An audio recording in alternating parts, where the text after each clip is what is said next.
simplify I into I squared into I cube dash dash dash I power 2000. இங்க பாருங்க, இதுல base எல்லாமே I இருக்கு. அப்போ ஒரு I மட்டும் போட்டுக்கிட்டு மேல இருக்கிற பவர் எல்லாம் ஆட் பண்ணிக்கங்க.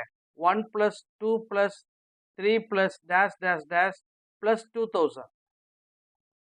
1 plus 2 plus 3 plus dash dash dash 2000. Sum of n natural numbers. Formula என்ன? Sigma n equal to n into n plus 1 by 2. n into n plus 1 by 2. So இந்த ஃபார்முலால n க்கு பதிலா நாம 2000 அப்ளை பண்ணுங்க. 2000 into 2000 plus 1 2001 by 2. 2000 in 2 வையும் divide பண்ணா 1000. So 1000 வந்திருக்கு. நம்ம ஏற்கனவே சொல்லியிருக்கோம் 2 0 வந்தாலே அது 4 ஆல் டிவைட் ஆகும்னு சொல்லிட்டு. அப்போ இந்த 1000